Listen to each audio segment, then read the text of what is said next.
Okay, I'm just gonna make sure we are live on my channel.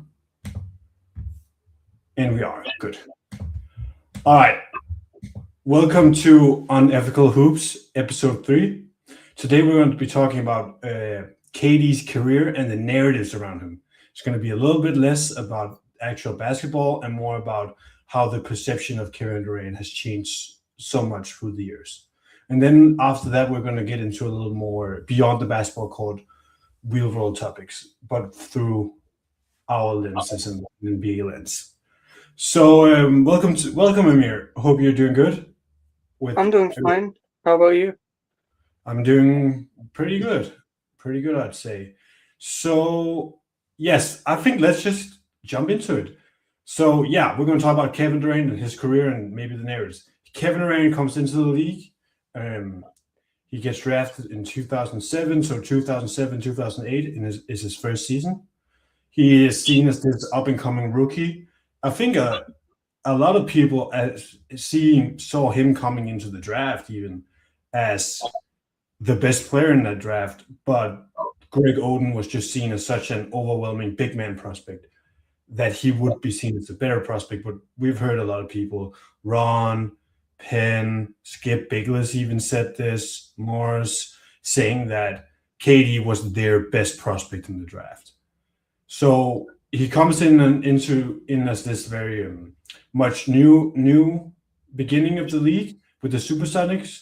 Moves to OKC after 1 year, gets Rush and Harden on his team through the draft, and then in 2011 they lose to the Mavs in the Western Conference Finals. And I'll say this is probably where we have KD as this like breath of air to the league. LeBron has just gone to Miami with all the hate he got for that. The heels has formed. So he was almost this new wave of the loyal superstar. He even criticized it on Twitter, if you can imagine. So Mhm. he was seen as this because he was also clutch, a jump shooter. He was this anti-LeBron in many views, and LeBron was the most hated person on planet Earth in 2011. Maybe by Osama bin Laden, but LeBron was probably number two. Yeah. Yeah. So when he died, then LeBron was number one. He was public enemy number one after going to Miami, and after Uh, feeling the finals was even worse. mhm. So that's kind of how his career started, and I think then in 2014, I think people start seeing more his he becomes this MVP, this lovable personality because he cries about his mother and how she was the real MVP in his really heartfelt MVP speech. He Yeah. carries kind of the thunder with Russell Westbrook out, and Mhm. this was like the height of KD positivity. Yeah. What Uh, do you have anything to say to this beginning of his career? yeah, because actually, I want to go before the draft since you mentioned people having him number one. There was actually another wave of people like, let's not forget that there was a negative, not negative view of his game, but at least fears around him. Because when people say, okay, Greg Oden was also injured before the draft, so why did people not just pick KD? There was fear around KD as well. I mean, people always talk about wrong takes made by the media, like some of these outrageous takes that we see, like compilations on TikTok, like the Colin Cowherd video saying that Ben Simmons is here, LeBron, you can go, stuff like that. Actually, I think one of the worst, if not the worst, take of all time took place before the draft when Colin Cowherd himself said that KD will not survive in the NBA. Because he was And skinny? what? Because he was skinny. Yeah, he said he cannot bench press. I don't know how many pounds, and how this was like, and like this was a separator, like between an NBA player and a non-NBA player. So he was dead serious. Like he wasn't just saying this guy is not gonna be a superstar. He literally suspected if KD would even survive in the NBA. It's not just that he thought Greg Oden was better and like I'm taking KD number two. No, he was. Like he had this 20-minute video just shitting on KD, and that was before he got drafted, and that was one of the wildest things I've watched. You can look it up. I think you will find it We'll on link YouTube. it in the chat in the It's description of this video if you want to watch it. yeah, it's like a radio. I think it's a radio thing because there is no video. It's an audio, but it's on YouTube. So it's a very long analysis of why KD sucks, basically, before he even got to the league. But yeah, I mean, he was also there was the fear of the prototype because he was an original prototype. No one has seen anything like that before. The closest thing was like he was like a T Mac KG hybrid. That's how he was George described. Gervin is the old school person you might compare him to, a long rangy kind of ball handler you haven't seen. Like I think Katie's handle now is not that good, but like Katie's handle back in the day was like that.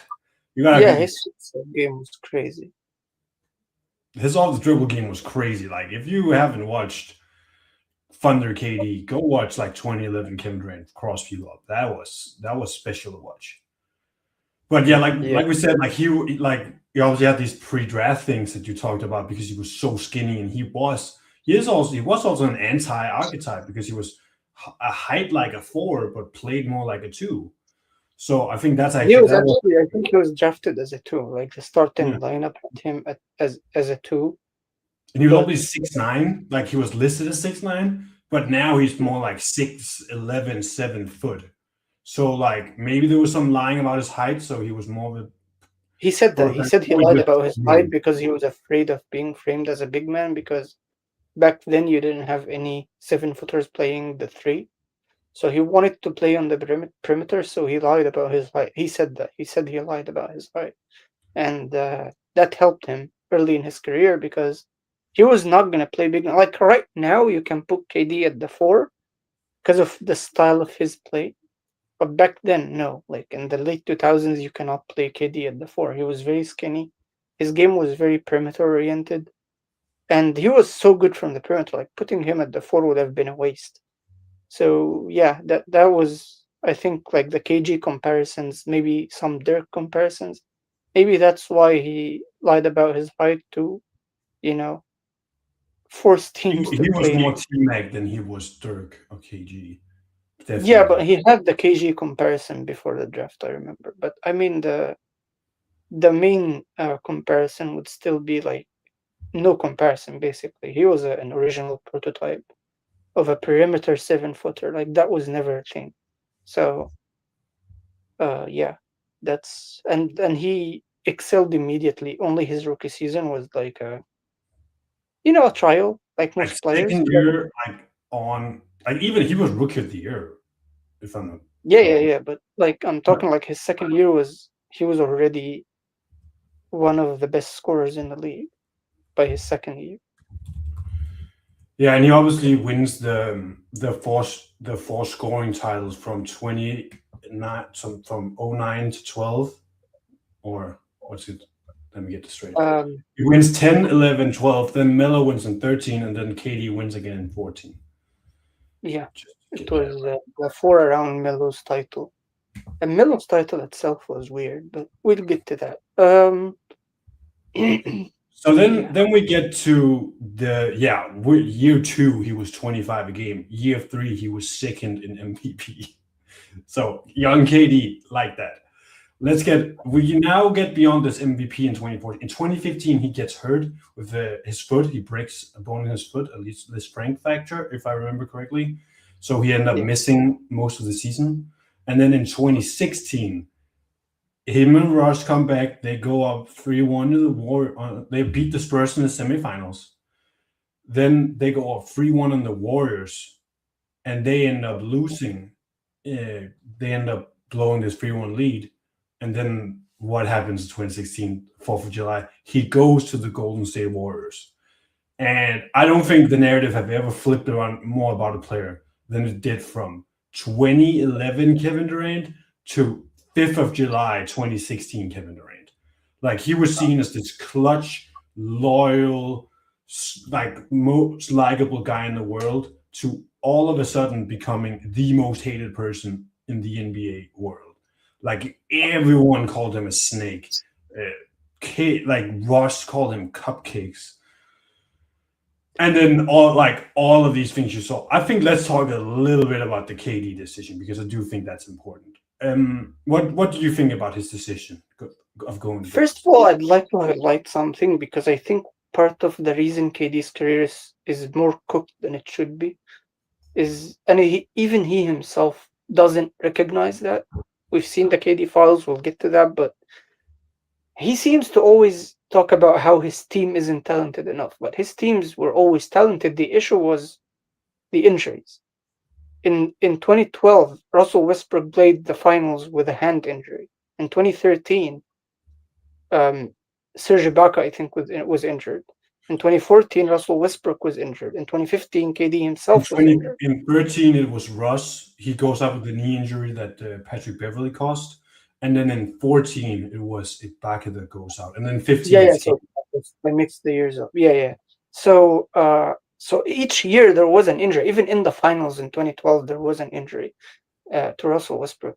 So, and no one talks about that injury for some reason, even though like it should have been talked about more.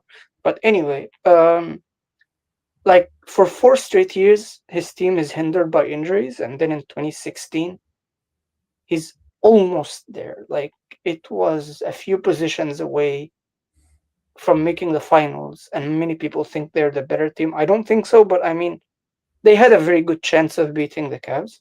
So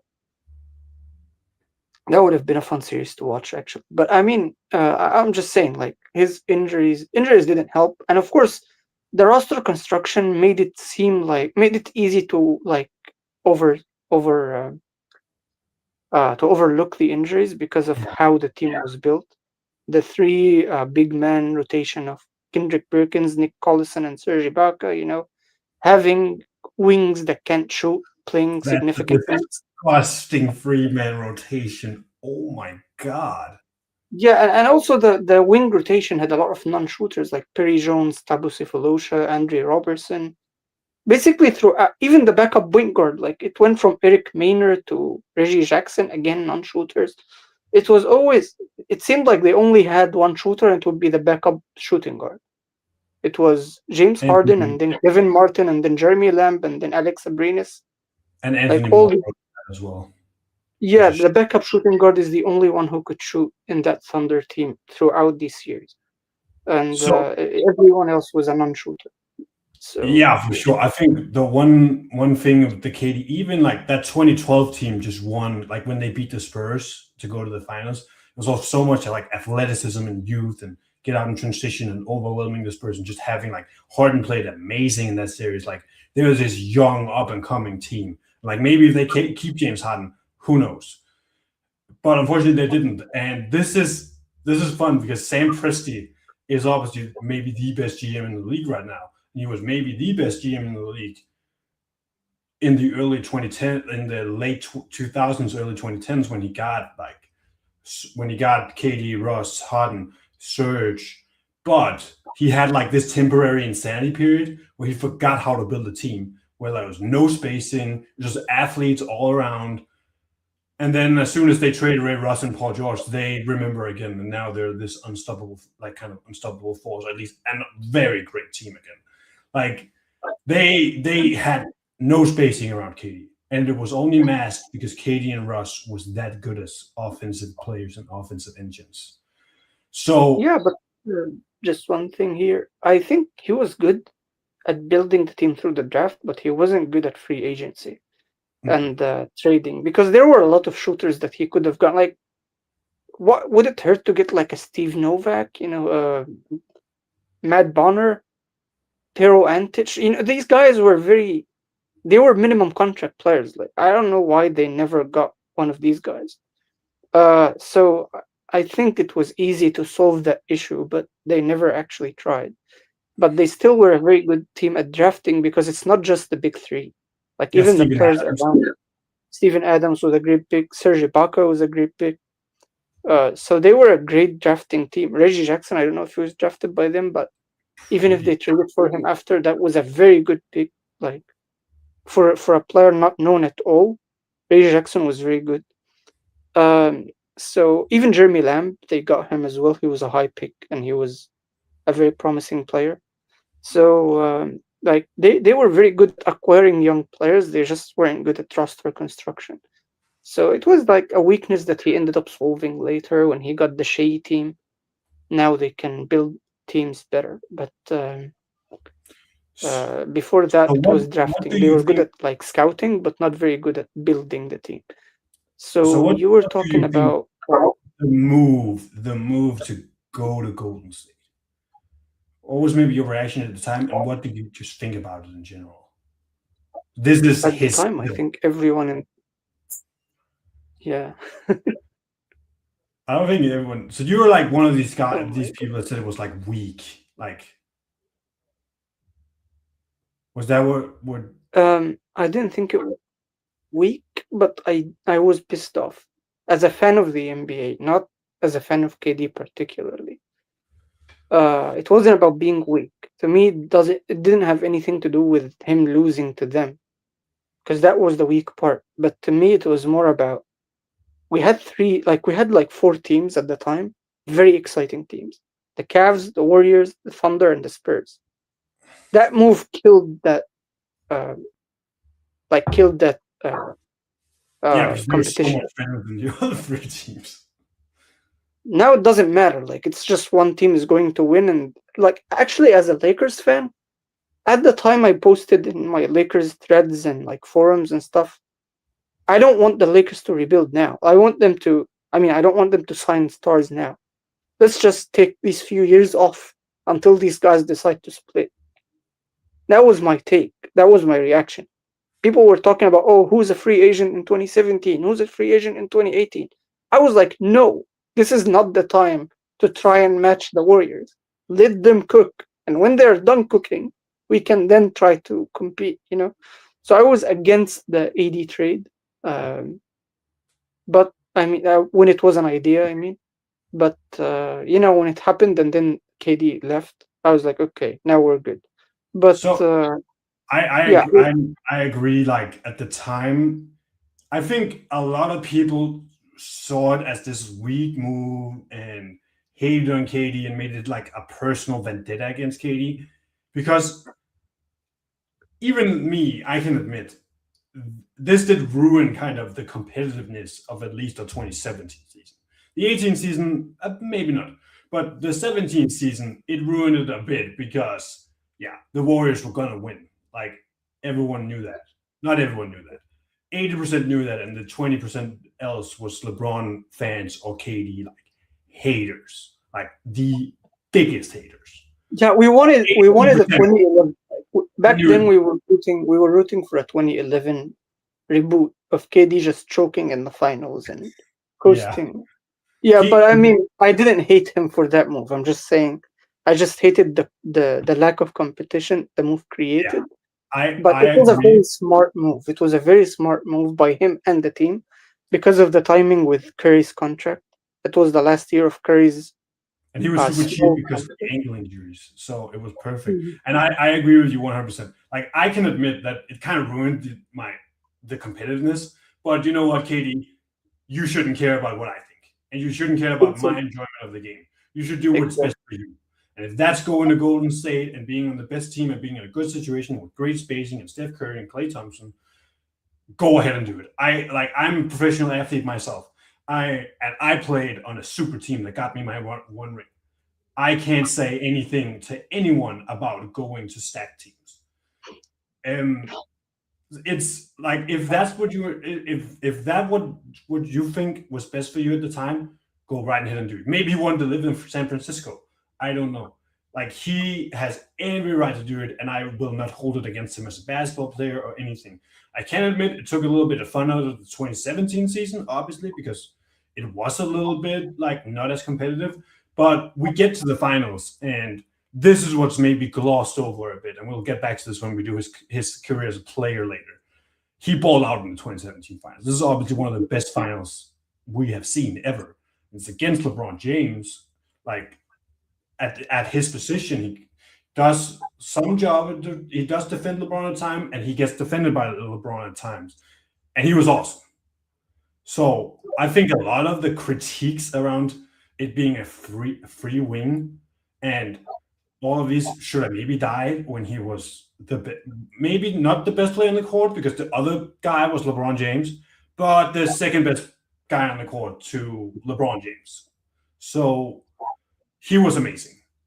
And then in 2017, after the ring, this is where the first burner account gets leaked. He gets, I think he tweets from his burner account like he's K, or he tweets from his KD account like he was on his burner account, and ended up Yeah. being something about Billy Donovan and how he was stupid or something. And then this is where the people really start to read into KD's mental, how KD is mentally, and how he's maybe where they think he's soft or he doesn't care. Yeah. As someone who likes to tweet and argue with people and just hear myself talk, I see no problem with it. If Katie wants, and he also did this a little bit earlier, just from his normal account, where he told Skip Bayless to be quiet or in less polite words, and he told people on Twitter that they're being wrong. And I have seen nothing wrong in this. Like Katie, go ahead and do whatever you want. If that brings you joy, and if you like that, go ahead and do that. Who am I to judge? This is maybe where we can get into the role of being an athlete, and if that's maybe we'll actually save that from the KD files because we'll tie it together there. But this is where people start talking about KD like he's really like mentally weak in a completely different mind because he's the burners, all this. But we'll get to that later, maybe a little bit. Do we have anything more for the Golden State? Because then I'll wrap a little bit more of the Golden State. In 2018, they win the championship again. He ends up getting in this spat with Draymond Green, where Draymond says, "We won without you. We don't need you." On the court. And then in 2019, he tears his Achilles after trying to come back from a calf strain. And I think that's never spoken about, that he fought his way back to, like, people always talk about like he just wanted to get out of Golden State. Like he wanted to win a third NBA championship. Like he was trying his best. Like he put himself on the line and ended up paying one of the ultimate prices in his Achilles in 2019. So yeah. Do you have anything to his Golden State stint?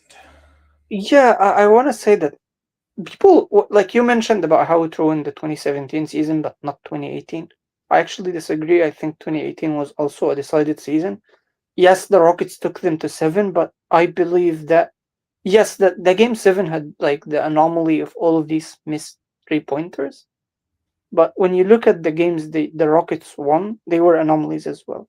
I don't think the Rockets were a good enough team to beat the Warriors. I think them beating the Warriors, 2 of the 3 games basically, were 2 games in which any team in the league in a good day could have beaten the Warriors in. That was not the Warriors. Like the Warriors having 2 bad games like these, that to me was an anomaly that could have happened against other teams as well. I know like people could disagree with this, but I think that series going to 7 was less about, oh, this team was built to defend them, this team did so well against them, and more just about the Warriors getting too comfortable and playing regular season basketball in the playoffs. But that's what happens when you win all of these series in a row without any competition. They took everything in 2017 and the first 2 rounds of 2018. They got complicit a little bit. Complacent. Like they were more comfortable, so they lost. I don't know if that was the reason. Maybe they just had a bad game twice in the same series. But I do not think it was the Rockets being this great team. I think the Rockets are not better than the 2017 Cavs, for example. Do you think is the 2017 Cavs better than the 2016 Cavs? I think so because I think Kyrie was more stable in 2017 as one of the best players. Carl Colton was a big piece for that 2017 as well, like a really knockdown shooter they got. But that we don't have to talk about that much. But like, I think the 17 Cavs was better than the 16 Cavs. The Warriors was just even better. But yeah, Yeah. we get to the And I 18. think Like, the 17 Cavs were better than the 18 Rockets. It's just that, I would like, love to see that series. That series could have been awesome. I think that could have been a great series. Like, when you talked about the 7 gamer with the Warriors and the Rockets, that is one of the more lopsided 7 game series where I think the Warriors have like a plus 10 net rating, or they won by a plus 10 point differential, which probably indicate like the Rockets won most game close and the Warriors just blew them out. And exactly. Yeah, that's what I mean. not close 7 game series can happen. I think it was the Hawks and the Celtics played a 7 game series where the Boston won every home game by 40 points, and Atlanta won every of their home games by 3 points. Like, okay, it was probably not close. But Yeah. yeah, we get to the end of Golden State. He tears his Achilles and end up going to Brooklyn over the summer with Kyrie.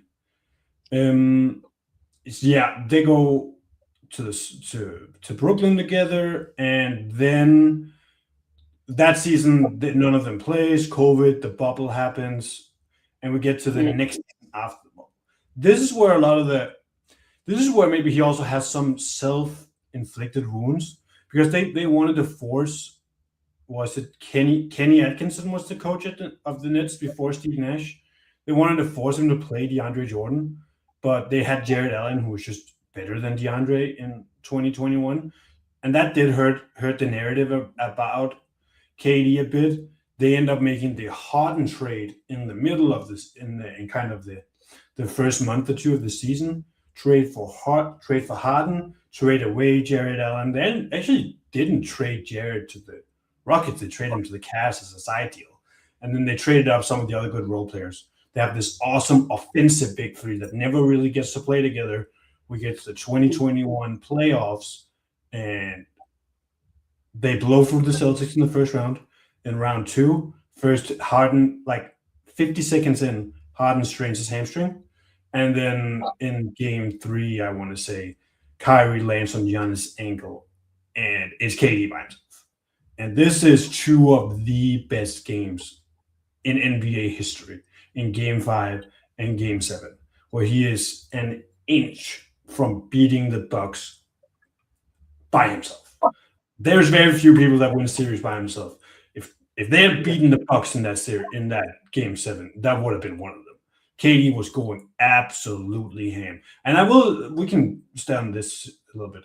It is under discussed that he was probably either the best or the second or third best player in the league, and he had a very good argument for being number one in 2021.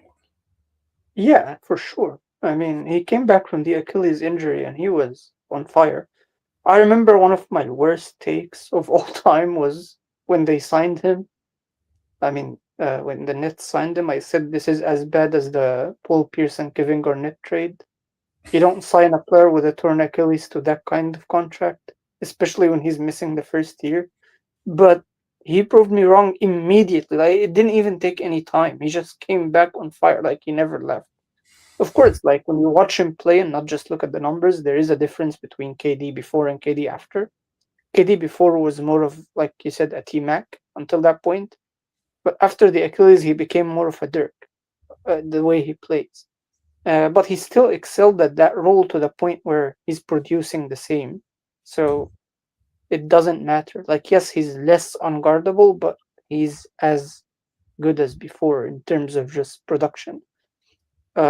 So I think like that time, the Nets, that's also when these allegations and stuff about him not having enough help, whether he says it or other people say it, again, it wasn't lack of help, it was just injuries.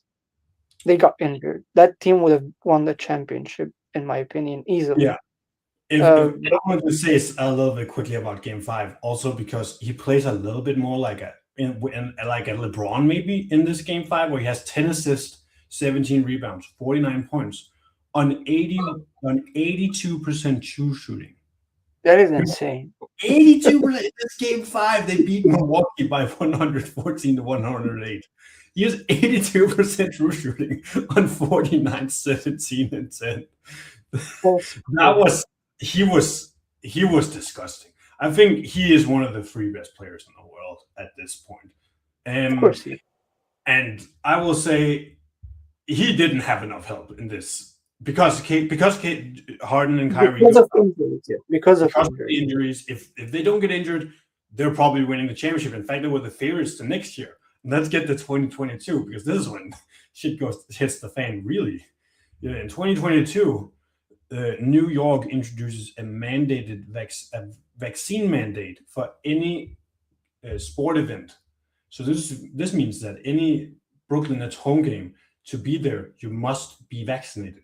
And guess who didn't want to be vaccinated? Kyrie Irving, Yeah. which now So derails. Who do you say? I said, "Shut out, Kyrie." Kyrie. That was Which funny. I remember that. derails this whole Brooklyn Nets season, and Harden ends up requesting a trade away because he obviously don't want to be there when Kyrie isn't there. Harden's narrative calls would be a fun one to go around, but I think Katie gets lumped in with the two others as being this like these star running mucks. Which in some ways I do understand they all wanted to be there together. It wasn't him that didn't want to get the vaccine. It wasn't him that wanted to get traded, but he did try to get them all there, demand some players play and some players don't. He does get some of that Kyrie stink for a reason, like both valid and unvalid, I'd say, where he gets this because Kyrie was on his insanity run from like 2019 to now, not to now, to 20 till he gets traded to the Mavs, where many things happen. Let's just say it like that. And he Yeah, even he did the sage in the arena trying to get things away. He tried to force the coach to play DeAndre Jordan. There was many things that kind of happened that hurt the narrative a bit about KD. But we get to 22. They get swept by Boston. KD plays terrible. That did yeah. not That's help when, anything. yeah, that's when what I said comes into play. When we look earlier at 2021, before I get to 2022, in 2021, I think, like you said, it was out of his hands. He was doing like in 2021. I mean, in 2021, when he couldn't, when they got injured and then he played like he did and he lost. He tried to run it back, but they didn't let him run it back because they decided to be crazy. So that was not on him, but my issue with this, with KD in general, and partially with LeBron as well, because they both of them tend to do that a lot. They do not know why the team lost. Usually, they don't recognize that. Like when you watch the series that they lost, they think of something, which is always, I need more stars. It's not always the case. Sometimes your co-star just got injured. If he was healthy, you would have won. You don't need another star. So this run from the Nets to try to acquire as much star power as possible, even like washed up players like you mentioned, DeAndre Jordan, Blake Blake Griffin Griffin. went there, LaMarcus Aldridge went there. Like it was a crazy run of just name value, acquiring players based on name value alone, and that happens every time LeBron or KD go anywhere. They just get any player with any former All Star appearances to his name, and that to me hurts teams because when you're only trying to acquire name value, you lose what makes a team good. Because usually, when you have a player that good offensively, you need to cover for the things that you don't want him to waste his energy doing. So when you have a KD, you need to give him rebounders, defenders, like not more shooters, not more creators, not more players who spent their Lethal. whole careers getting this kind of treatment, the special treatment of the star. You need players around them that can do the dirty work. But KD and LeBron always demand players who have never done the dirty work to come in and do the dirty work. So that to me hurts teams, and it's on KD that he demands that kind of uh, GMing, like the managing of the teams that end up acquiring players like that, because he doesn't like role players. Like we've seen the this is when the files become very relevant. We cannot ignore it now while talking about the Nets. We'll get to He it very doesn't like role players. KD does not like role players. Let's just say it like that. He doesn't care about role players. He doesn't think they're useful. He doesn't know the value of a role player. He wants stars. That's it. I'll get us there real quick because we'll just tie this in with the KD files. In 23 season comes around. Kyrie has this anti-Jewish documentary he gets suspended for. Then demands a trade, goes to Dallas. KD doesn't really demand a trade, but just gets traded to Phoenix. It was probably more of a quiet trade demand. Like they knew he probably wanted to go when he told them where. And Phoenix gave up the bond, but no public trade request. His image was kind of fine here. Then he goes to Phoenix. There's some injuries on and off, but him, Chris Paul, and Booker actually go 8-0 when they play together.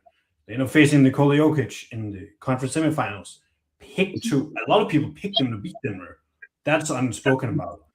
They lose in 6 games, even though Devin Booker plays like Michael Jordan. So shout out to Devin Booker. And KD also had some really good games in that series, if I remember correctly. If not, someone correct me. But they lose in 24. They then go. Oh, need to get this right. In 24, they end up losing to the Timberwolves. They also get. KD plays badly in that series. Yeah, that was kind of Boston part 2. Yeah. They also get Bradley Beal in 24. Just want to make sure that was correct. And that was another terrible decision. DeAndre Ayton to Phoenix, so that was maybe a good idea because fuck DeAndre Ayton. Apparently, no one likes DeAndre Ayton now. Again, like most likely, the Bradley Beal trade was probably influenced by the same KD idea of I don't want anyone that doesn't have all stars to their names. So I'll defend him a little bit because they did send away Chris Paul and DeAndre Ayton, who was a pretty big name at the time. So I do think they gave up some star power, but it was also seen as because Chris Paul was very much over the hill at this point after the 23 season. So I do think, in a sense, it makes it. In some case, I can see why it makes sense. It does not necessarily. This is the trading role players for star players like the Harden one maybe was. But I do think he gets in there. Michael Bridges was for that team than Bradley Beal, though. No, but he got traded for KD. Yeah, I mean, yeah. Sorry. I mixed the. Yeah. But yeah, that's fair. But yeah, they go through the 23 and 20, the 24 and 25 season, and then now KD ends up in Houston. They have a pretty good start to the season, even though Fred VanVleet is hurt, and then it all-star breaks. And KD's not even a burner account, a second account he has where he takes over with his friends. Because it's obviously it's not a burner where he goes and tweets things. It's like a chat where he talks to his other friend and talks about KD in first person. He says, "Oh, I played good, and I think this." It was clearly meant to be KD, and it was clearly probably meant to be him talking as himself. So it's not like he was trying to fool people into thinking it wasn't him. But some chats get leaked, let's say it like that. He calls Russell Westbrook triple-double cocaine beer. He says he likes James Harden with words I can't use because of my color complexity. He ends up talking about the Warriors system, but more interestingly about the current players he's playing with. Oh, he ends up calling what's his name, Devin Booker, and the GM over there, and that's Stalin and Adolf. So, oh my God, but I will say that is a little bit how boys talk with their friends. I will not tell even the Hall of Fame, we call people names.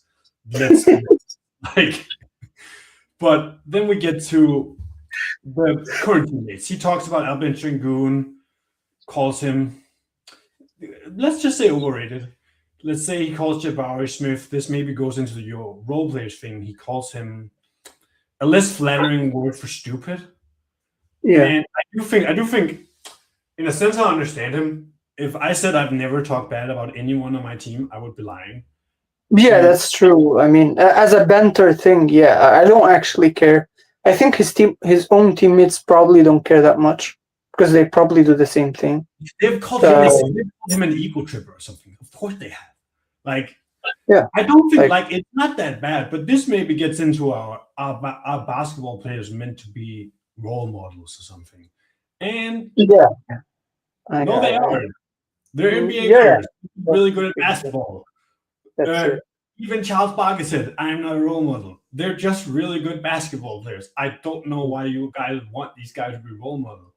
Just look at Katie. Look at Katie for all the good things he's done. Look at how he spoke about his mama. Look at how he's carried himself in his early years. Look, I also think, like in a sense, it's a courageous move to go to Golden State. Like he knew how much criticism he'd get to that, and he still did what he think was best for him.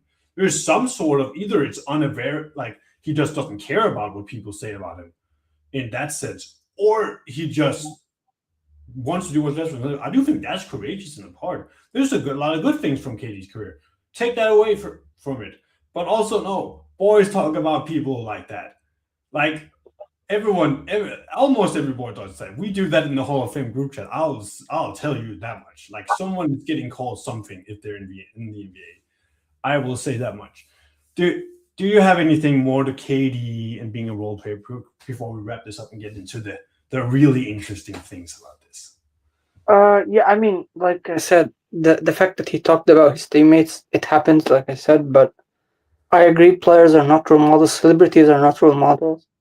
And in general, I don't think people should have a human as a whole as a role model. You can have a role model for a specific action. Like you can say, I admire what Muhammad Ali did when he refused to go to war. You can say that, but you don't know him in every second of his life. You don't want to have a role model for like a whole life. You don't know anyone enough to call them a role model. And especially athletes, because not just athletes, I mean celebrities, like entertainment industry celebrities, because these guys, usually the way they rise to fame is by sacrificing the things that could make you as a human more free and more like uh, free will, basically. The Yeah, the like amount of do you think contracts you have to NBA sign. players are do you think NBA and basketball and football players are well-adjusted persons? Do you think like throwing your head into people will willingly make you well-adjusted? Do you think playing basketball 82 games over like 130 makes you a well-adjusted person? No, you have to be a complete psycho to do this. This is the most competitive fields in the world. We're all complete psychos. If you're a professional athlete, you got to be a complete psycho about competing. And And from a very young age, like the difference between this field and other fields, like normal fields in life, in get this millions of field, you investors. need to give up your life from a very early age. You don't even get an education. You don't get anything. Your education is just a side quest. You're just trying to pass exams. You're not learning anything. You're not adding any value to your life. You're just playing And a sport. you get millions of dollars and at 19 years old, and probably no one can ever says no to you. Of course, these are not like the most well-adjusted people. If they get $1 million when they're 19, if I got $1 million when I was 19, I would have done incredibly stupid things. And if I had every woman that might call because I'm the most popular person in America, I'll probably not like. There's so many fault groups. Like they're just human beings. Exactly.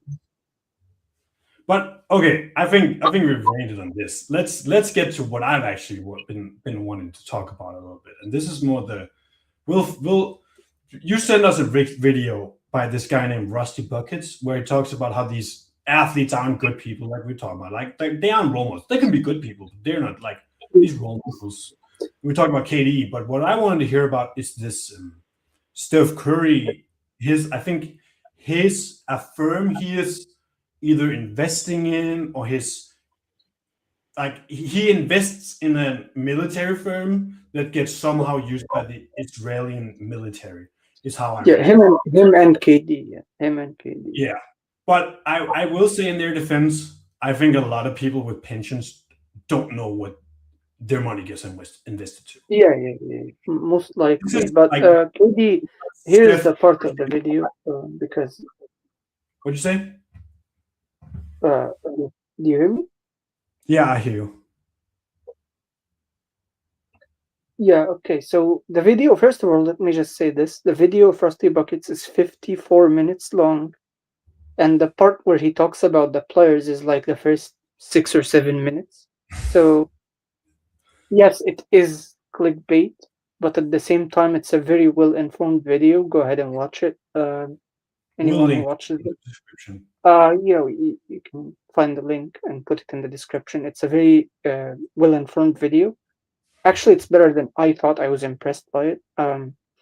As someone from the Middle East, I was impressed by it, by how like researched it is and how well informed it is about the issue.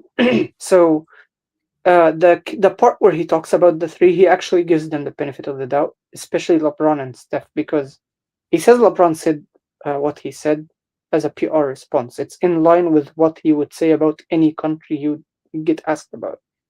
He said that about any country. Like he was asked about China a minute before, and he gave the exact same answer. So LeBron is LeBron. You know, he's just trying to be as politically correct as possible.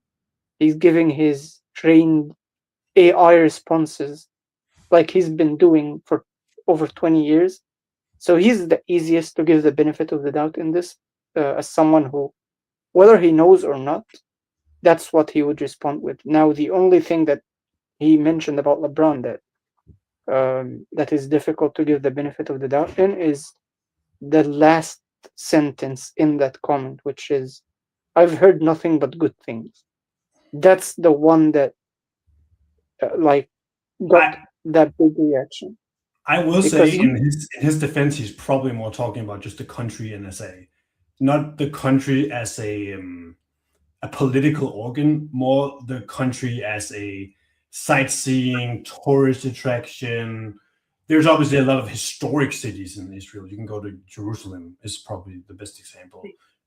yeah, yeah, There's yeah. But I mean, most people who go there, even for tourism, have said negative things that they've seen. Yeah, So, like, LeBron's not gonna it's say that. Like, of course he's not. yeah, like I said, I think he said it not about that. I think he said it literally. He was saying it as just someone who's asked about any foreign country. Like I said, he said the same thing about China.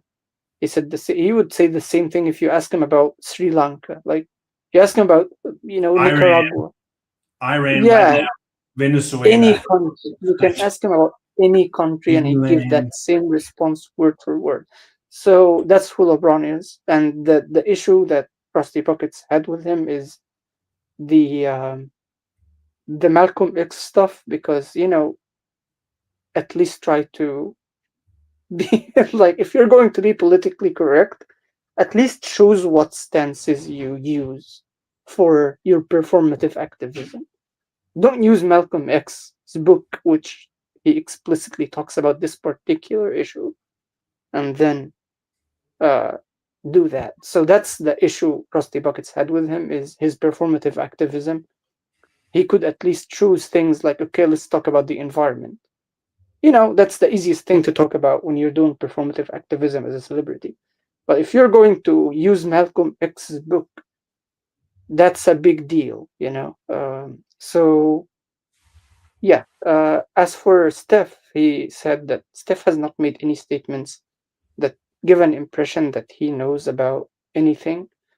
Maybe he's just investing in many things, and that's one of them. And actually, there's something he didn't talk about. I mean, Rusty Buckets, that I would like to add, which is that Steph Curry's wife has actually talked about, uh, has expressed sympathy for the children of Gaza Oh yeah. before. I think like 2 years ago. Um, yeah, around 2 years ago, she posted about it. She talked about it on I will Instagram. say with the investment part, a lot of people have like for most people out there, it's probably your pension. You pay into a pension fund and that get invested in different Yeah, places. A lot of people don't know where that goes. yeah, So some pension funds are maybe green pension funds where it's not spent in oil or maybe let's even say cow pig farming because those can sometimes be controversial because in Denmark it's actually very controversial right now because there's a lot of animal abuse in those places. Mhm. So there's a lot of people that invest in things, but they actually don't know where it's going. So I wouldn't say Yeah, like having money tied up in weapon companies that sell to Israel in itself, I wouldn't even say it's not even an offense. Like because 90% of people don't know where their investment goes. Like they do yeah, give yeah. it And he actually, yeah, Rusty Bucket said he himself has invested in things he didn't know about. And when he researched, he found out how messed up it was. So he exactly. said he's giving them the benefit of the doubt in that. But the part about KD, he said he cannot give him the benefit of the doubt in is, KD is very active on social media, right? So KD, one of his responses to tweets did say that. So KD did respond to a tweet that mentioned it, but the tweet talked about two things. KD responded to the first thing and ignored the investment part. So he said he cannot give KD the benefit of the doubt because he did respond to a very short tweet, by the way. This was like a two-sentence tweet, a very short tweet, like a line and a half, basically. So KD did see that. He knows that. He knows what he's being criticized for. Unlike Steph and LeBron, who may or may not know, which you can give them the benefit of the doubt. You cannot give KD the benefit of the doubt because one of the tweets he responded to did mention this. Hmm. So, so that was why he said that KD is the worst example of the three because he cannot give him the benefit of the doubt, and that's Okay. why he was. I actually didn't know that.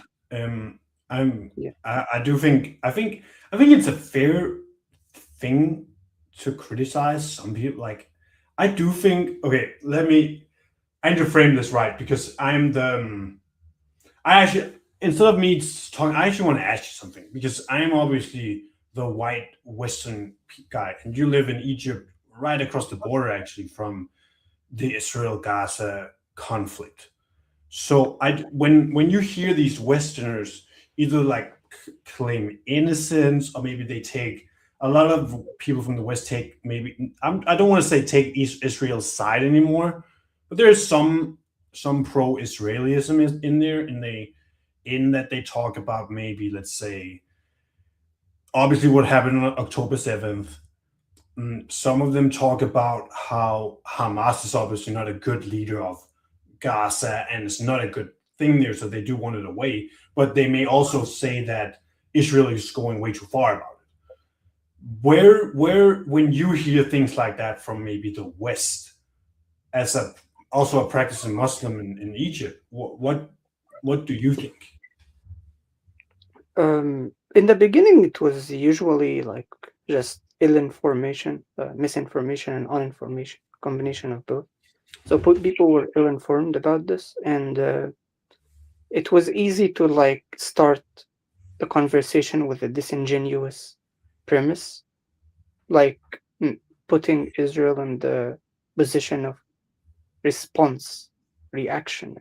Like that to me was the biggest challenge for the first people who went on these platforms in the media to represent the Palestinian cause. Some of them did very well in responding to that, in reframing that, and it was almost impossible because they were always getting interrupted.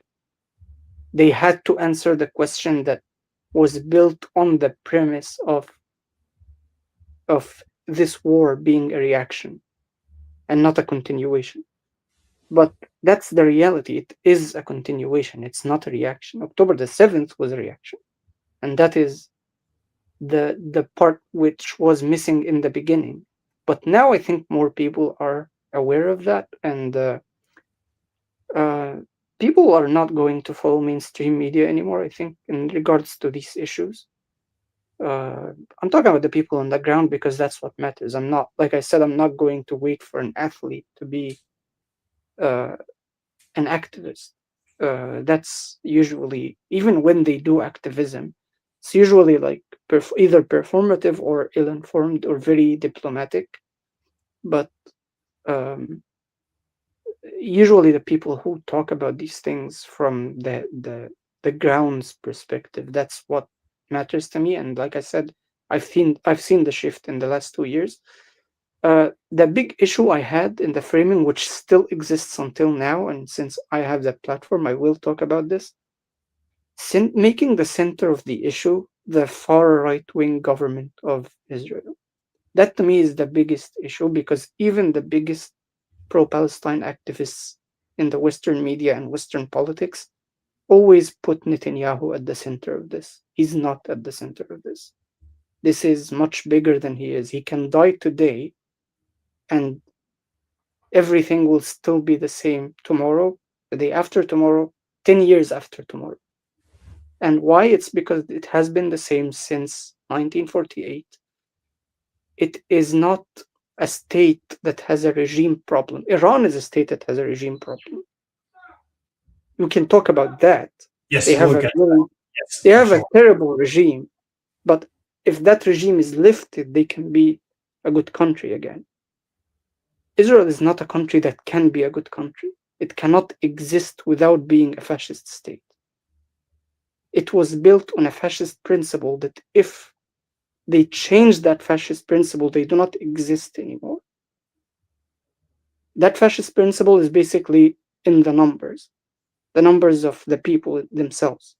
It's the same problem as apartheid South Africa, if you've read about them. You cannot have a group of people in a place that has another group of people making up almost the majority of that place, and then give the smaller or equal number of people everything.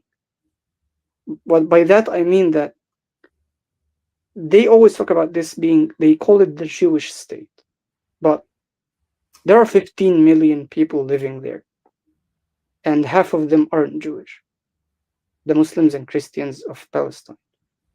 These people are not going to be citizens of Israel. Never. Like, no party in Israel says our long-term perfect world solution is to make half of the country non-Jewish. By citizenship, I mean. So there is no solution on the table that says, okay, everyone is a citizen if they drop down their weapons and stop resisting. That's not on the table. So they're not resisting because they're refusing to talk. They're resisting because they have no other solution. There is no option that says if you stop fighting, you're going to get the citizenship and it's going to be a one-state solution where everyone is an equal citizen. It's always going to be the Jewish state. And the numbers of, like I said, the number of Jews is the same as the number of Palestinians. So they're always going to claim all of the land, but only half of the people. That is the definition of fascism. You cannot claim all of the land, but only claim half of the people and wait for the other half to just sit on their knees. Because that's what they're asking them for. Like, that's the only thing. Like, they can just drop to their knees and then that's it. Like, they have no life. They have no option to live. They have to leave. That's it. That's the only acceptable solution. Is for them to leave. And we're talking about 7 million people. 5 million of them are not citizens of Israel because they live in Gaza and the West Bank. There are 2 million who are citizens because they stayed. They didn't leave during the Nakba in 1948. The Nakba was basically a giant ethnic cleansing campaign. They displaced about 80% of the population of Palestine at the time through violence. They killed, I think, like 2% of the population, and they misplaced 80% of the population in a few weeks. And that was the creation of the state. That was the establishment of Israel. That's how the country was created. So if you create a country that way, and you insist on claiming the whole land, but only half of the people, what kind of future do you expect? So is your, I don't know, is your perspective on it? I'll just say this is not my perspective. I live in Denmark, 1,000 kilometers, 1,000 kilometers away. I don't. I'm not close enough to have that much of an opinion on it. And I also just want to say these are not my opinions. These are Amir's opinions. Amir's opinions, just in the future, for reference. I just want. I'm just trying to talk also because I don't know. I I'm I just want to ask. So I just want to ask: is there so I do think what you say. So what you do say is that compared to maybe in Iran, you think it's more of the regime is the problem. Is the church, what do you call it? The priests that's ruling the country. That's really the problem. Whereas in what's it called, in Israel, you're saying there's a bigger, like, the population has almost bought into this. We have to be this Jewish state where we can't live along Gaza and peace. That's kind of what how you think they see it. Is that correct? Um, in more like detailed terms, I'll say yeah. In Iran, it's more of a, a theocratic dictatorship. So the people are not in line with the regime in terms of policies. It's a very unpopular regime because it came to power in a very unusual way, and it's been unpopular for decades, as far as I know. I have never talked to a person from Iran who actually supports the regime, and I've talked to a lot of them. Yeah. Because So Israel that's is actually a what's it called, a democracy. for the Jews, yes, and that's the point. But they do Everyone that has ever came into power has they been did fascist. elect Netanyahu, and then they are maybe going to elect someone else in the future. Whereas in Iran, it's not democratically, or not a fair democratic election. Let's say it like that. I am not trying to say that you are necessarily wrong. I'm maybe more saying what you're actually saying is they will just, your perspective is you think they'll just keep electing new Netanyahus. Let's say it like that. New people Um, who kind of take this regime onwards, where they are so anti, let's say, the Palestinian people and so pro mhm. their in people. in yeah, yeah, there are two sides to this. In one way, yes, they have elected Netanyahu more than anyone else. He's the most popular in terms of election votes. He's gotten more votes than anyone in their history. So if you're saying that he's the problem, you're saying that the people are electing him are also the problem. And that's the part the media doesn't highlight. But I'm saying that even if the left wing of Israel wins, it's still the same. They have different internal policies, but their policies regarding Palestine are the same.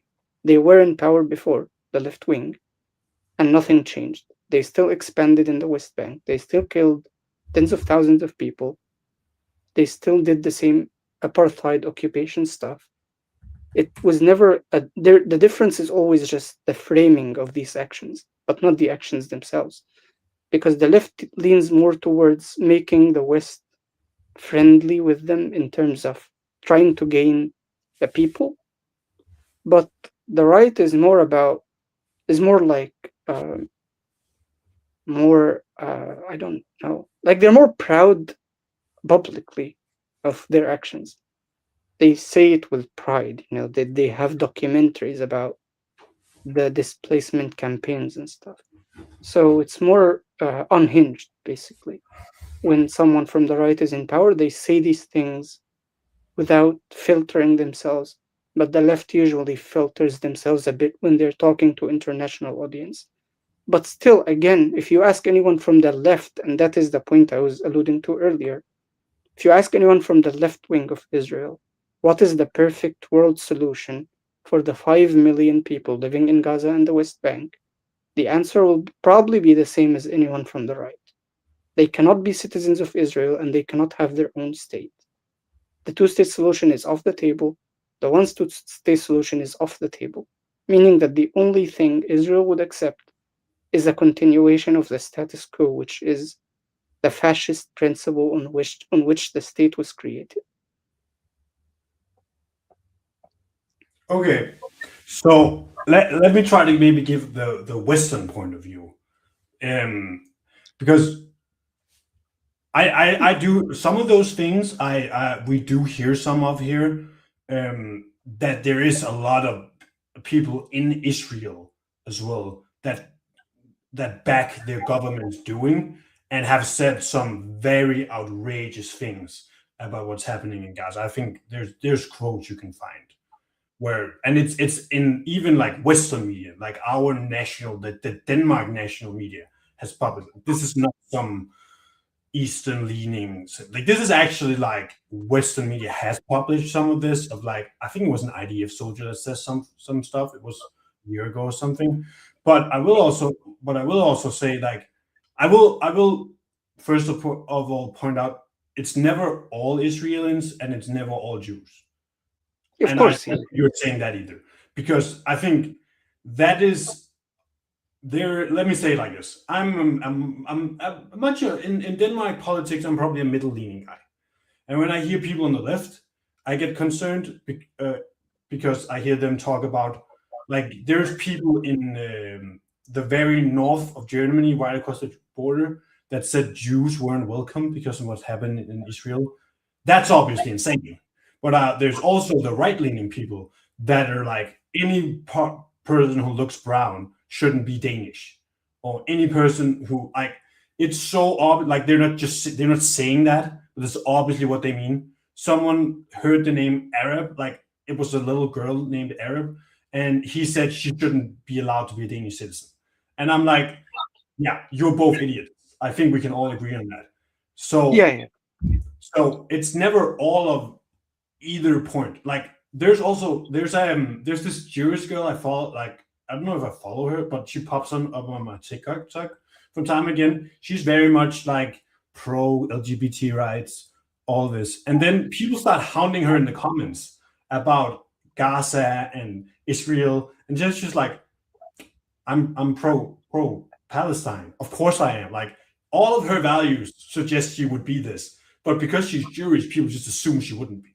And I'm Yeah, yeah. like people also sometimes when they meet people in the West, they need to use like they need to talk to the person in front of them and not assume they're thinking all of these things just because they they're vegetarian, so they must support Gaza, or they're lesbian, so they must support Gaza, or they're let's Yeah, say more far right nationalists, they must support Israel. Like I think that has also we sometimes go to these extremes, and I understand. Let me say this: if you're a Muslim or you're a left leaning, or even me, I don't know how much I believe of all of the stories coming from Gaza. There's obviously very much misinformation. A lot of that is also because Israel will not allow reporters in there and have limited the national Israeli press.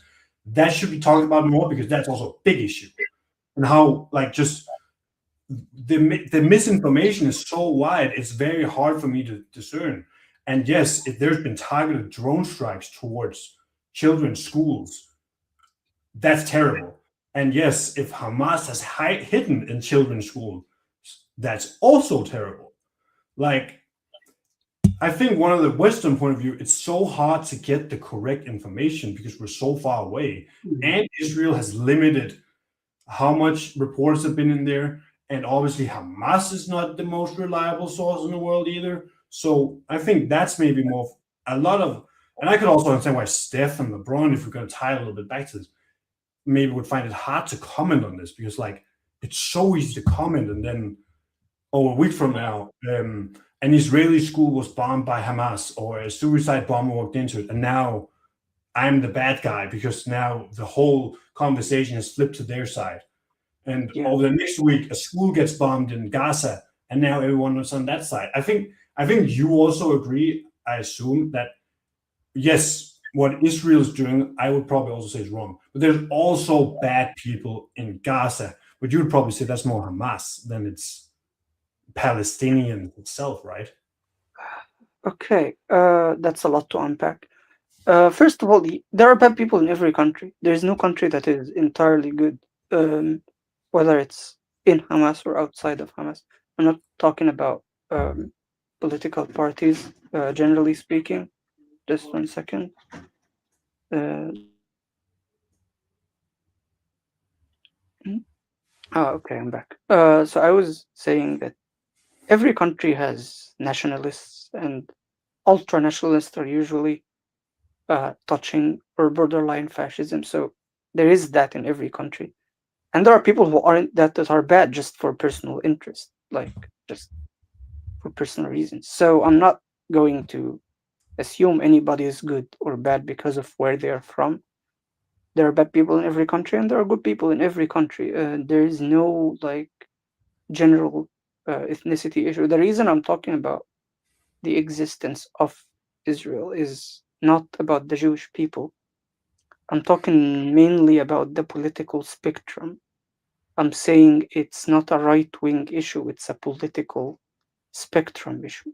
Maybe there are people on the ground in Israel that if they rose to power someday, they would accept a one state solution or a two-state solution, maybe. But these people are not in the political picture right now, whether on the right or on the left. And it's actually not a two-party system like the US, for example. Israel has a lot of parties, which makes it an even more democratic state than the US, ironically. Um, so yeah, it's not the fact that they have like five active parties with big enough support, and none of them accepts a two-state solution or a one-state solution is actually crazy, and that's what I'm talking about. Not talking about every individual on the ground. Um, yeah, I agree with you there that it's not an ethnicity issue, of course. Can I ask But you something real quick? I just wanted to maybe draw a parallel. Is this maybe, I don't know if you've heard the stories about the 1800s, the southern US, where it's probably not that one southern party was very much in favor of slavery and the other, like, it's a lot of people in the South grew up and was in favor of slavery in the 1800s. Like that was kind of the thought through the whole South, maybe.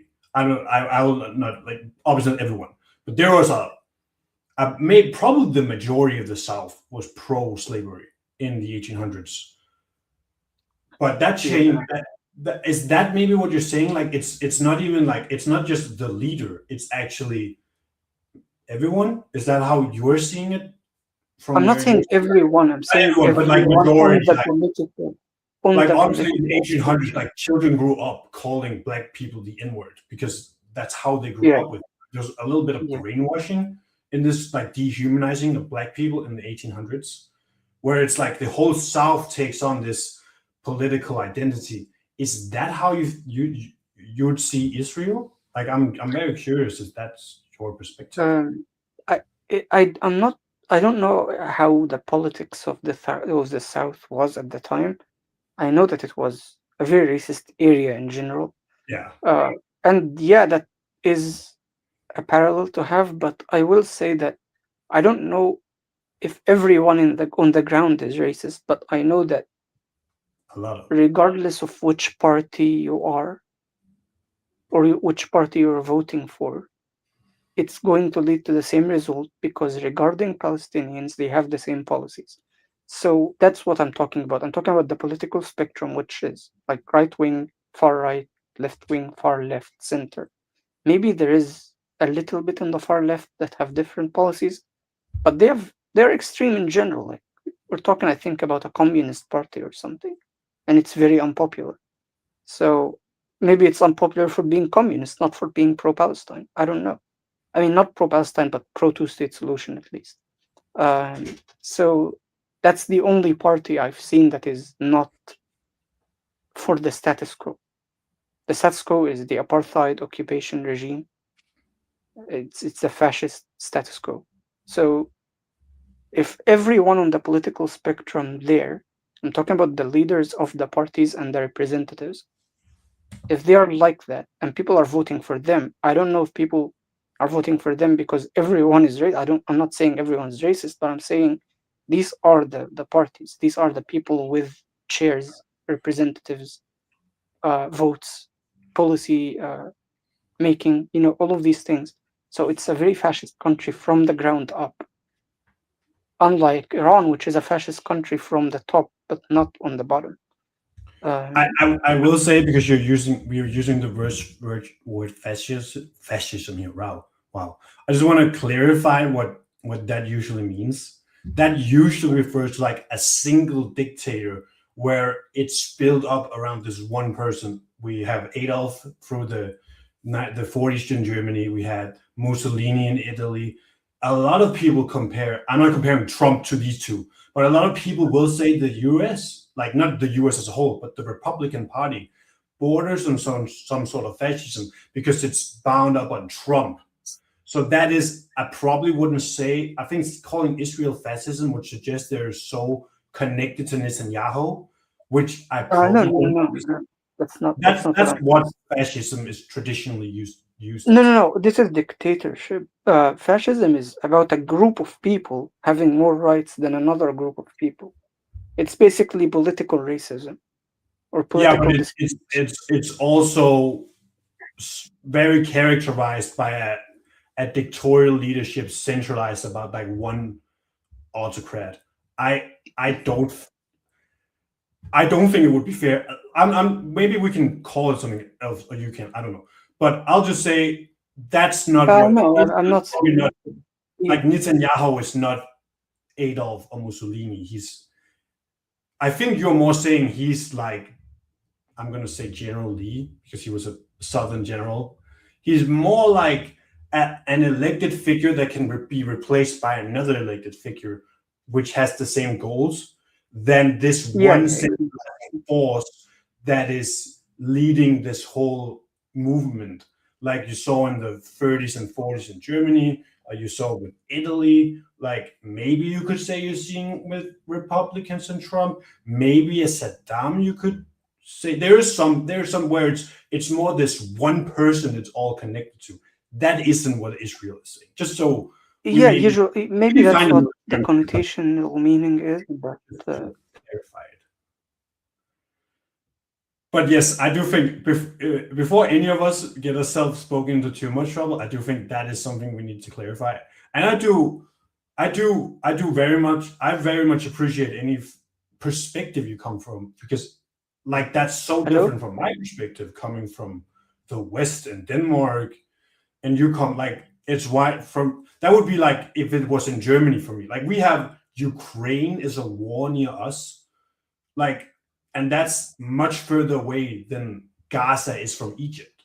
Like you're even closer to that than I am to Ukraine. Like it's so near you. So I really appreciate kind of the, let's say, the perspective you give. And I also want to say Amir's opinion is his opinion, and my opinion is my opinion. And I don't think either of us should be taxed or taken into account for what the other person thinks.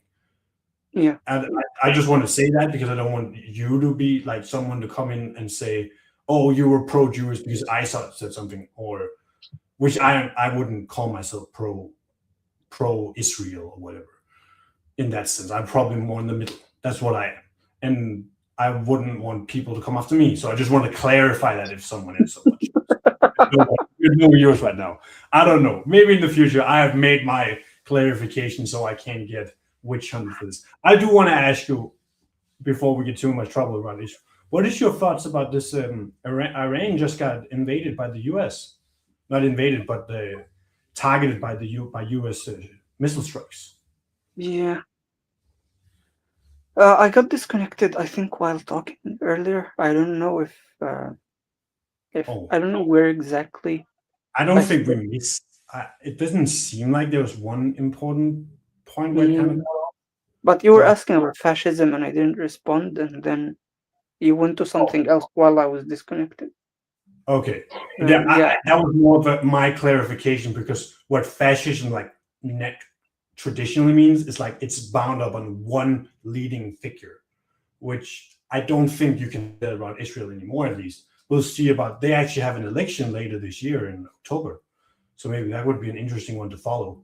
But that is obviously going to be. I think if you're a political interest and very interested in this specific field, that would be one of my, along with the midterm election in the US, which is around November. There's going to be back to back. So that's going to be two very interesting elections from a political view. We have an election here in Denmark in like 3 weeks, so I'm all about elections right now. Let's go. Yeah. I want to ask, what do you think about the U.S. missile strikes in Iran? You're obviously a little close to the, let's say, close to the area. Uh, it's again, it's impossible to divorce it from Israel because Israel is the biggest advocate for any U.S. war in the Middle East. They advocated for the war in Afghanistan. They advocated for the war in Iraq. The war in Iraq specifically was completely baseless, as it turned out later, which was obvious from the beginning. But 9/11 was like after 9/11 it was like any brown person is complicit. Let's just kill them all. Yeah, So that's it was easy to like point at any part of the world that is brown and just say, okay, let's bomb this area because of 9/11. And that's how the Iraq War was sponsored or like advertised. Um, and that's how the Iran war is right now. It's Israel again saying that some country has nuclear weapons. Investigations happen and no nuclear weapons are found, but of course, Israel said so, so we have to go with it. Um, that's what it is. Like that's basically what it is. It's always like that, by the way. Israel has been the judge and jury of their own actions since they were established as a state. Like when you mentioned Hamas hiding under a hospital or a school, they say that, and then they bomb the school, and then they say there was a military base, and no one investigates it, and that's it. Like they can claim anyone was a terrorist after they kill them. They can claim any building was a nuclear facility after they bomb it. It's fine. I mean, if you're the judge and jury of your own actions, everyone in the world is innocent, I guess. So all it is guilty. what it is. Um, like no one would deem themselves guilty. That is actually, that is one of the, I follow a lot of Danish media.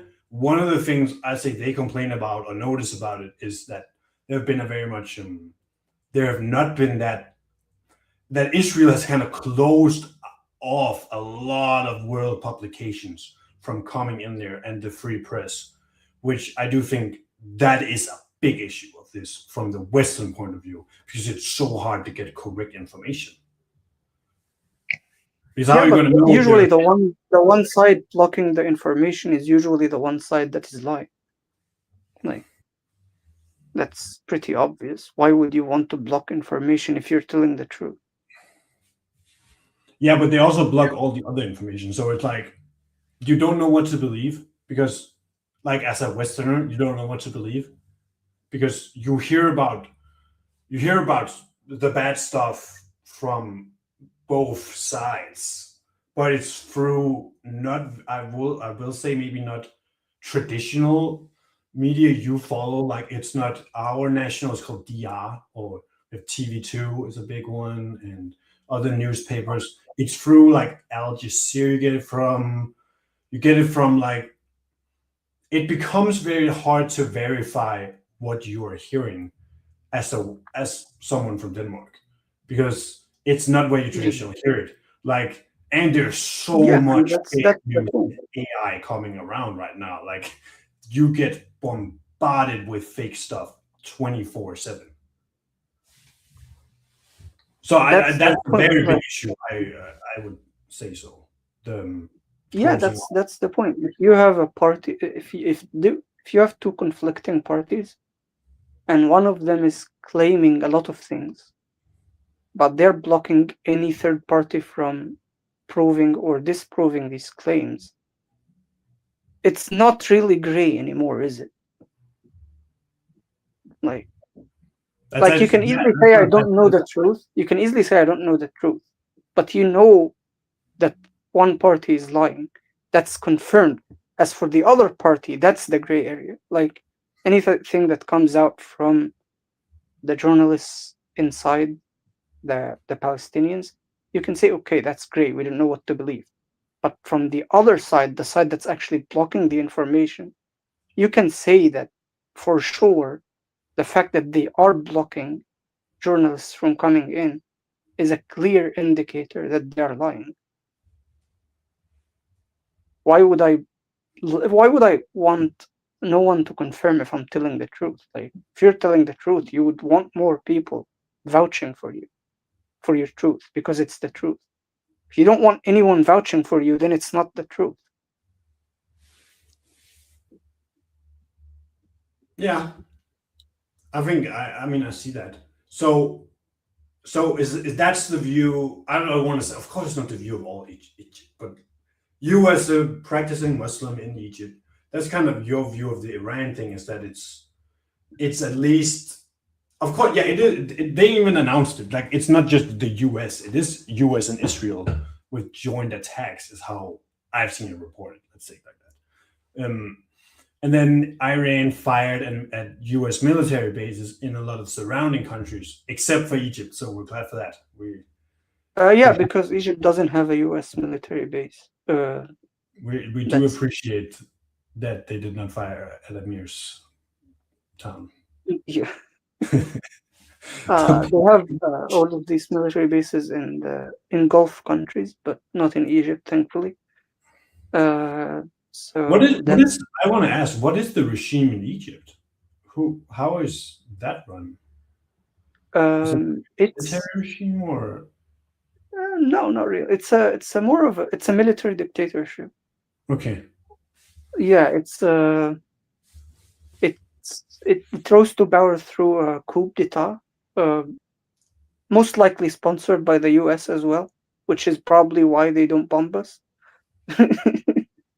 So yeah, like it's mostly like a pro-US regime, a military dictatorship that is pro-US. Um, it came to power after uh, a revolution. It was The a Arab Spring. revolution. Yeah, during the Arab Spring, we had a revolution. We had democratic elections, but the party that won the democratic election was, let's just say, the US and Israel were not in favor of it. So a coup d'etat happened. I don't know if it was directly sponsored by them or it was just favored by them, but it definitely is favored by them because right after the coup d'etat, there was the Egypt-Hamas war in Sinai for like 2 years, 2014, 2015. The previous regime was an ally to Hamas. So I wouldn't say the new regime is pro-Israel, but it's definitely less pro-Palestine than the previous one. Because they So also blocked for the refugees, didn't they, to not come? refugees, but they allow, but I think they tax them a lot of money. Like you have to pay money to enter, Yeah, so they're and there filtering are through. people who apply, but they apply for months before being allowed in. So yeah, there are a lot of Palestinians in Egypt, a lot of Palestinian refugees and immigrants and stuff, but they're blocked. The blocking is basically the Egyptian government says it's done by Israel, not by Egypt, which is interesting because that's like a confession that the border is controlled by Israel. Um, but of course, they're talking about the Gaza side of the border because Gaza is occupied.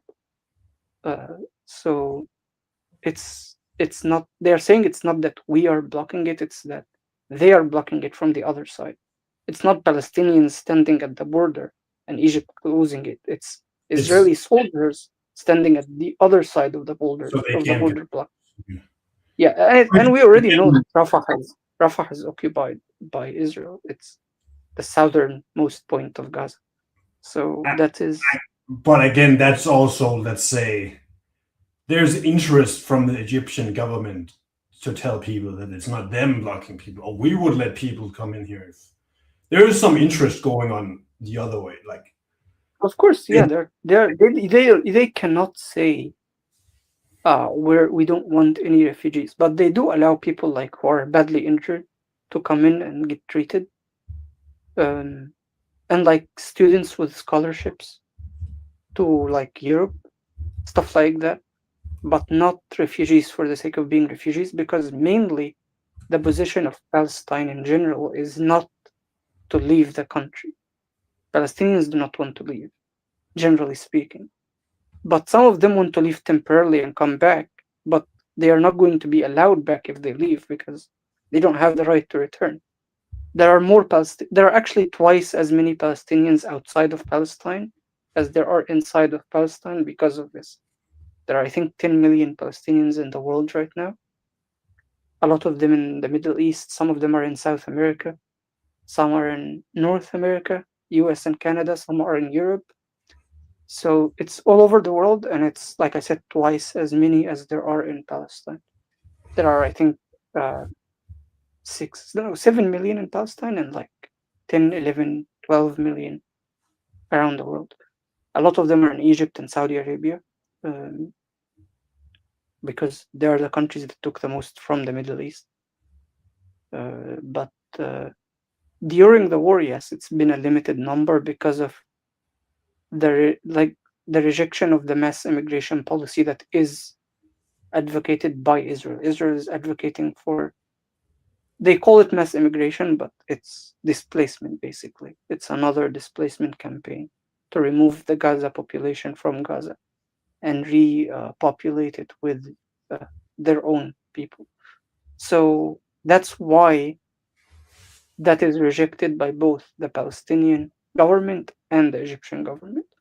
So they are in line in that, but in terms of individuals, there are people that are allowed, people are badly injured, some students, but very limited, and I think they take a lot of money from them, which It, is a very Egyptian okay. thing, I guess. Is there any like Palestinians or people from Gaza in your area? Like, do you know anyone like personally? Have you met anyone that come here from the last 2 years? Uh, I haven't met someone that came from the last 2 years, but I've met a lot of Palestinians, of course, because there are a lot of them in Egypt in general from years ago, like not just in the last 2 years.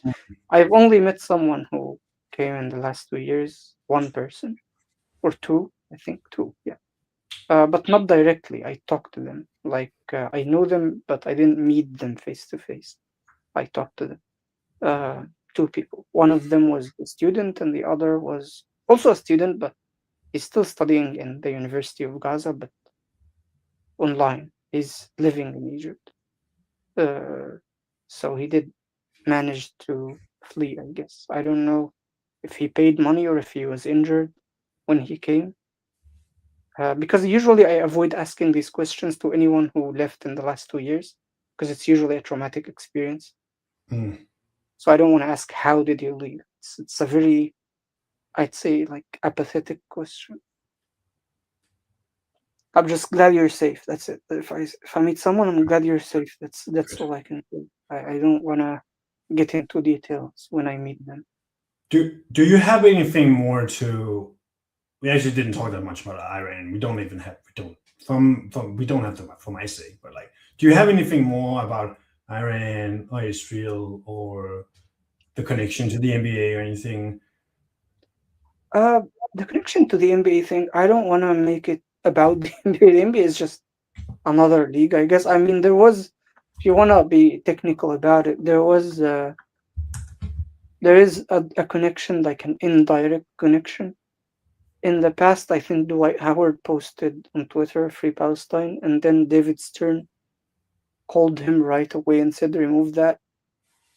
And Israel is also a big market for the NBA. Just to like basketball is huge in Israel, and they also have EuroLeague teams. Like it's a very also a very pro American country, so it's a big economic market for them, and it clashes a lot with a lot of their players have these maybe let's just say anti-Israeli views and leave it at that. At least yeah, I so mean, the there's comment. a huge clash in a sense. In Yeah, but it's David Stern himself. David Stern himself was pro Israel even before there were players there. Like, he was commissioner for years before the first player that came from there. And I mean, Rusty Buckets put it in a way that I kind of agree with, that Israel is more of an extension of the US than a country on its own, because it's more of an imperialist project. Even Joe Biden referred to it as a project, as an American project before, when he was younger. He said it was the best American project to have like this very large military base in the Middle East. and make it like at the forefront of that area so that you control all the oil in that area. That was public information until like the It's mid. also America and Israel are the two largest what you say, Jewish populations are in Israel and America. So there is also some connection. There's obviously Jewish neighborhoods in America. There are Yeah, yeah. people with Jewish But ties in America. that's So yeah, there but is. It makes still, sense that there is this natural tie in some sense because between Israel and America. I don't. I also don't. Also, I don't know this, but I don't know how instrumental America was in creating Israel after World War II. I have it no idea. was the instrumental figure. I mean, it was Britain that gave the ground for it, but the U.S. executed it. So uh, and Britain and the U.S. at the time were in line, like they were on the same page. It was after World War II. But I don't think it has anything to do with the Jewish population in the US because the US has a lot of people. You know, it's a very largely populated country. The number of Jews there, even though it's large, it's not that large. It's not that much. It's like 2 million out of 300 million or something. Yeah, like it's. Yeah, I mean, I think there are more Arabs than Jews in America. I mean, if that Probably. was the case, that wouldn't be the issue. But I think it's not about America having a large Jewish group, especially because a lot of the American Jews are actually not Zionists. If they were, they would have gone to Israel. It's a much higher quality of life there. They get free housing, free education, free healthcare with American taxpayer money. So instead of paying that money so that others get it, you might as well go there and get it yourself. So yeah, it's not. I don't think Jewish Americans are actually that supportive of Israel. Maybe the There, very rich ones, per, like the per, businessmen. per me reading of quick Wikipedia searches, there is about 7 million Jewish Americans and about 4 million Muslim Americans. Hmm. Yeah, but that's Muslim. Yeah, but Oh, Arab? Oh, I'm dumb. Sorry. I mean Arab. No, Arab actually would be less because there are less Arab Yeah, there are Muslims some. among. Obviously, Yeah, Muhammad Ali. There's about 1.7 million Arab Americans. yeah. It's actually an Because interesting fact that what's his name? uh, Muhammad Ali, Kyrie, I think they all converted to Islam. I'm thinking like they're not Arab. Kyrie didn't convert, but he's pro-Palestine, but he didn't convert. Did he not convert? He's interested in all Abrahamic religions, I think, but he hasn't officially converted. Did he not? Is Uh, it been Ramadan? Am I?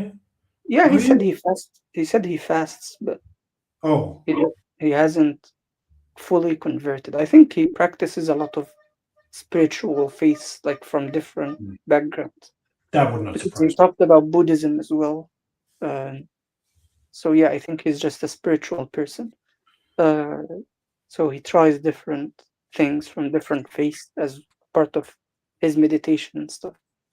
me. Uh, Actually, I want to take this. Can I take this somewhere? Is that fine? I want to go somewhere, if that's okay. you want to leave now? No, no, no, no. I just want to talk about something I just thought about, if that's okay. Go ahead. So I just thought because we're talking about the Kyrie thing, and Kyrie obviously got into very hot water for sharing, let's say, an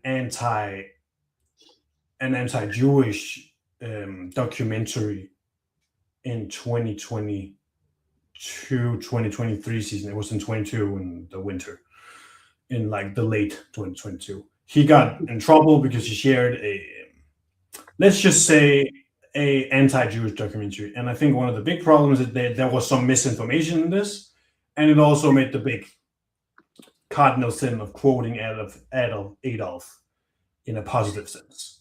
And Oh, that's not a person you probably want to be quoting positively.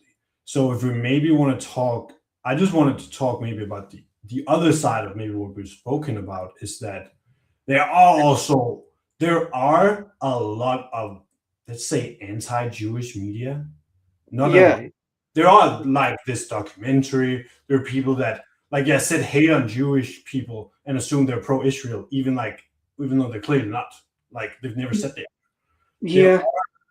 this kind of back and forth where yes, like you say, we talked about Israel, but there's also this other side where Jewish Mhm. people get witch hunted for being Jewish, which I still Yeah. think to some extent goes on today. Yeah. I mean, a lot of, and ironically, a lot of them are right wingers as well. Like, I don't want to give names, but I mean, Oh like yeah, when it's you right wing listen, Americans who hunt yeah, Jewish people. It's right wing Jewish people who hunt Palestinians. It's yes, not the yeah, irony is usually it's far right conspiracy theorists that are anti-Jewish. Like mostly they sometimes they are like I actually think there was this bit like by a stand-up comedian. He was saying I think they have an inner conflict of who do we hate more when they see a conflict like this. And some of them will turn out like, okay, we hate Arabs more. Some of them will be like, no, we hate Jews more. So it's always coming out of a position of hate rather than a position of whether it's justice or whatever you want to call it. that's the same Uh, thing in NBA though. Like we always see in player stories, hey, I hate this guy, I hate this guy. It's always negativity. yeah, it's like who do you hate more? Like when it's a comparison between two sides you hate, it's who do you hate more?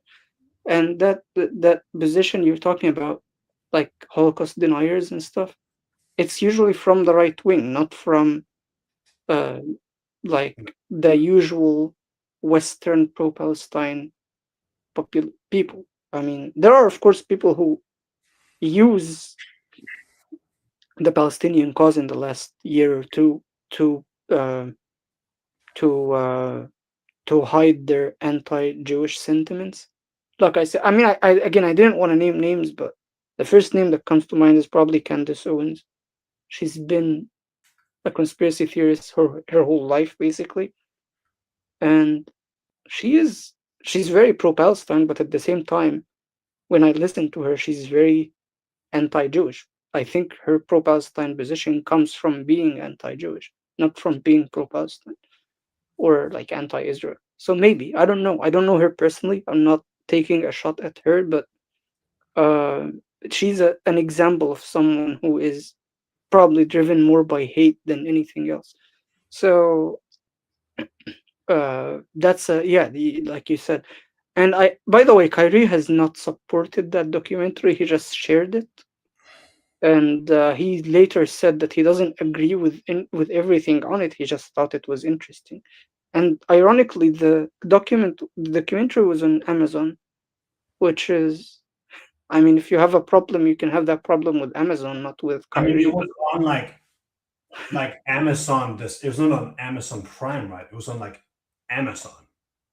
Like it was on their streaming service. It was literally on like you can go and rent it, like buy it from someone else via oh, Amazon.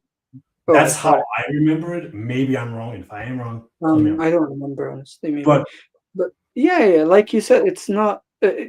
Yeah, I haven't heard it was also direct. his non-denial of it. It was like if he had just gone on like, "Oh yeah, we watched the documentary. I don't agree with these parts, but I agree with these parts. I'm sorry if I offended anyone." Like he kind of ended up doing after he got the suspension. I think he would have been fine. But Kyrie, when it was in his, let's say, No, I think anti-authoritarian, he did say that. He did say that he didn't support what's on it. He just yeah, we said shared that it. like later after the suspension, and that's when they kind of let him come back. I don't know. But I mean, generally, I haven't seen him directly say, like, with his mouth anti-Jewish stuff. But maybe he did. I'm not following everything he ever said. But he's an interesting young man. I don't know. He has his weird phases, but the reason I like him is because he's an original person. You cannot fit him into a category. He has his own mind. Some for better or worse, he has his own mind. And I Also, there's respect no that. bad I story there, respect that. I always respect that. Even if you have the dumbest opinions, as long as they're authentic, I respect that. Like, and not hateful, obviously. yeah, I mean, like I said, I haven't heard I him don't think say. I don't think he was. I genuinely am not saying Kyrie was hateful towards Jewish people. I just think he was. I would probably say I think he did something, let's say, not as smart, and then he didn't go out and just fully deny like, and then he kind of just stood on it because he was a little bit anti-authoritarian at the time. Yeah. So I think this was a good talk. I mean, got around a lot of places. So if someone out there watches it, I hope you enjoyed. Amir's Did you opinion. share it anywhere? Did you share it anywhere, by the way? No, it'll come up. It'll come up on YouTube. It was. I don't think this was. This is not the big banger unethical hoops. This was. I think next week we'll go in on Larry Bird's career, and I think that will be a Yeah, lot we've been delaying that for a while now. interesting. But I hope you enjoyed. My opinions are my opinions, and your opinions are his opinions. You have your opinions. I don't think anyone here is trying to hurt anyone, and I think this was a good talk. Everyone take care. Amir, take care. Hope everything going well in your area, and see you all next week.